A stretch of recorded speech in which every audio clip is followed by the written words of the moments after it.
Okay, hi, Jerry here, KO Media here with John Cooney over in sunny Spain. So fighting on Saturday. So John, of course, is training in O'Rourke's gym with Steve O'Rourke and managed by Slater Consultancy. So John, tell us a bit about you. Tell me there off camera. So it's an interesting story how you came here to be a professional, fighting out in Spain in 2021, coming from where you came from. So and when you moved over to Ireland as well.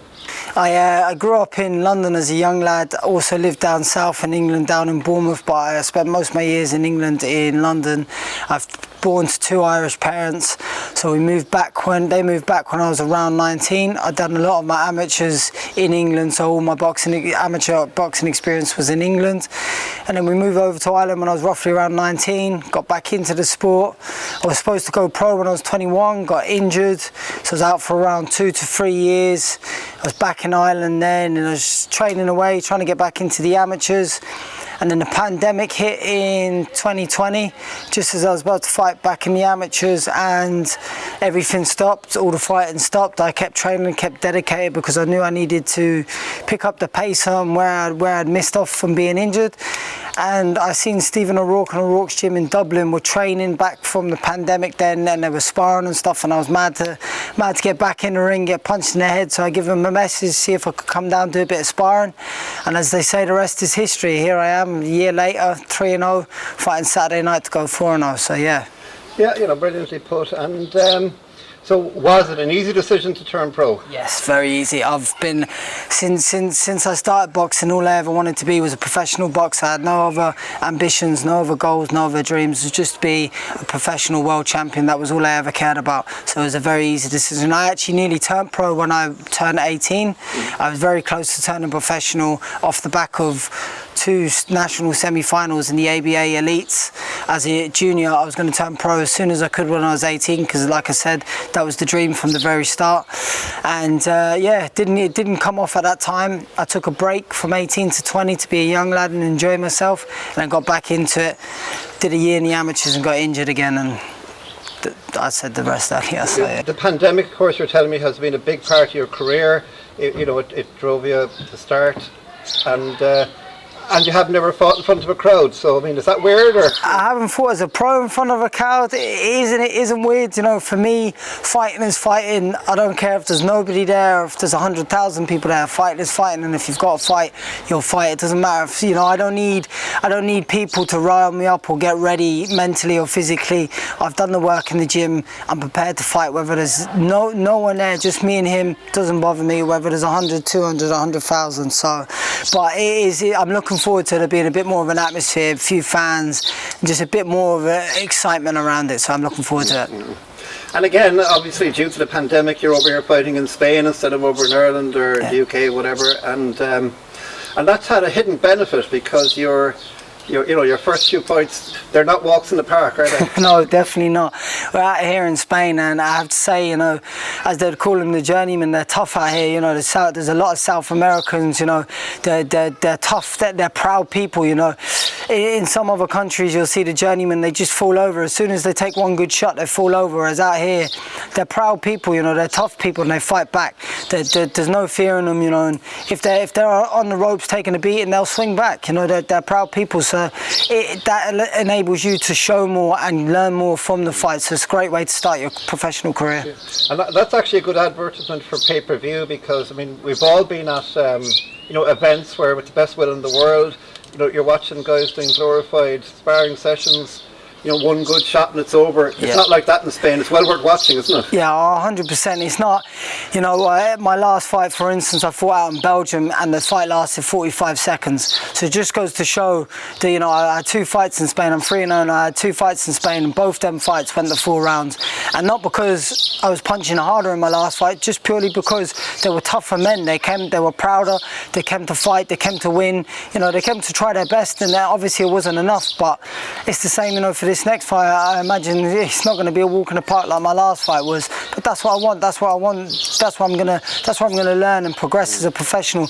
And I feel like there's not enough for that for young professionals starting out. There's not enough for tough tests. People just wanting to walk in the park, but it won't get you far in life, Yeah, and again, you were hinting at that as well, that it's not just a name or a face in the other corner.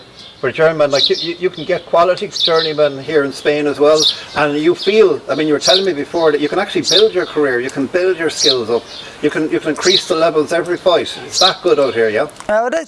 Listen, any true professional will know, the more rounds you do, the more you learn. The more rounds you do in the gym, the more rounds you do on fight night, you learn. That's just the way it is. You learn from your mistakes, and if you're fighting and you're knocking people out in 45 seconds, you're not really making enough mistakes to go back and watch and say, oh, I should have done this or I shouldn't have done that. And that's how you learn. So for my we say first fight, you know, alone, I learned 10 times more than I would have learned in my last fight, and that's the way it is. And I'm sure this Saturday will be the same again, you know.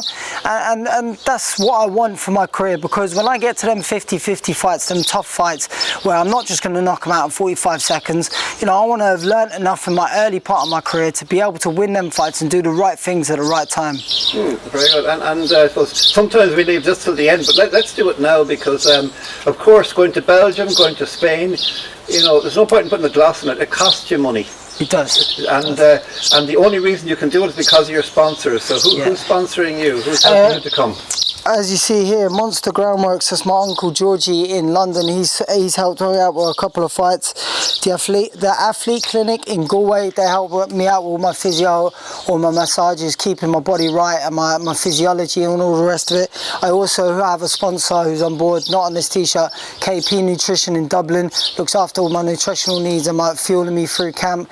I also had help from some other family members, an uncle in Finland, Jason Ivers Constructory. So, you know, it does help. Unfortunately, at the moment, I've not had as many sponsors as really I would like to have. You know, obviously, I'm always looking for more to come on board. But again, with the pandemic, although I turned professional off the back of it, unfortunately, it's been quite a struggle to get sponsors, because obviously a lot of things are closed in England and Ireland.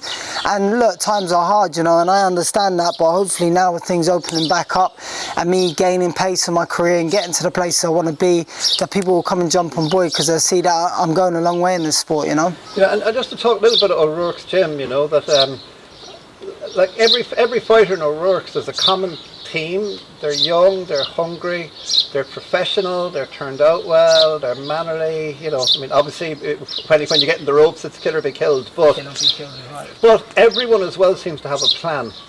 And you're telling me about your plan, like you have your next couple of years planned out in your mind. Yeah, listen, you need a plan, you need a vision in life, you know. It doesn't matter whether it's boxing, whether it's business, whether it's a project or whatever. You need a vision in life. You need to look forward, you know. You can't look past anyone or anything, but you need to look forward, you know. And for the lads in the gym, I can't speak for them, but I know what my goals are. Most of the lads, we all have our own goals, whether it be to be English level, Irish level next year, or whether it be European level or world level, you know.